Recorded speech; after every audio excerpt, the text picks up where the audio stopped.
Hello, my name is Dr. Janni Nagum and this channel is dedicated to all things teeth and dentistry. I'm a dentist based in the UK and I enjoy making people smile, not only from the outside but also from within. I want all of you to understand your teeth better, and I'm trying to make more complex information into a simple, bite-sized and easy way to understand more about your teeth. Today we are speaking about DIY remedies for tooth whitening.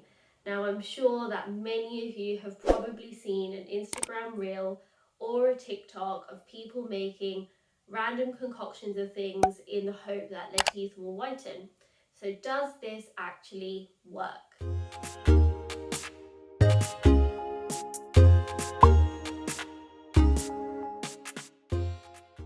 Professional tooth whitening gel contains one of two ingredients, that is hydrogen peroxide or carbamide peroxide, which also then breaks down to form hydrogen peroxide as well.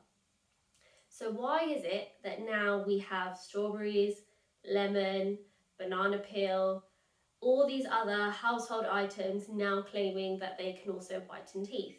Let's go through each in detail. First, baking soda. Baking soda is an abrasive agent. It is sharp and so it can clean away superficial staining, but that doesn't mean that it actually whitens the tooth from within. It will just remove staining from the outside. For example, some superficial smoking stains, tea stains, but it won't actually whiten the tooth from within.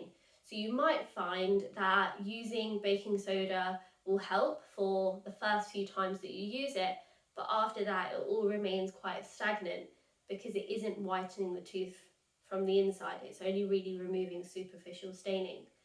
It can also cause problems, however, because baking soda being abrasive means that it can also wear away the enamel surface of the tooth. The enamel surface is necessary. It's the hard outer coating of the tooth and it helps to protect the tooth.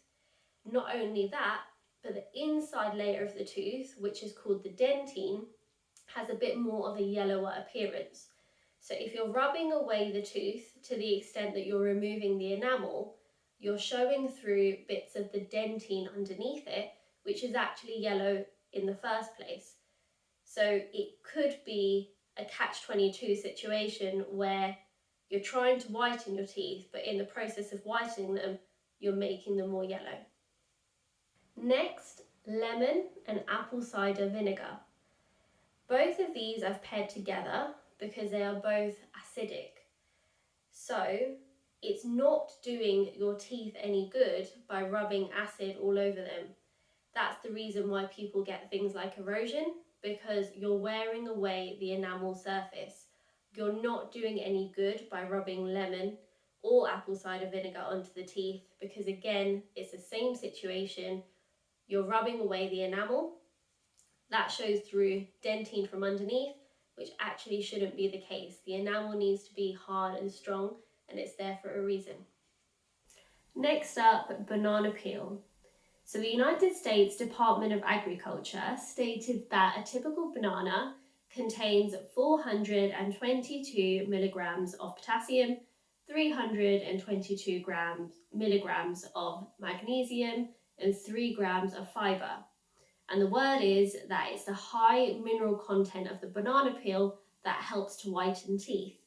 However, research has shown that there isn't actually any solid evidence to show that this is the case, and banana peel is only anecdotal in its evidence, and so it's only from things like TikTok or Instagram stories or reels that show that it actually works, but there isn't any scientific evidence behind this.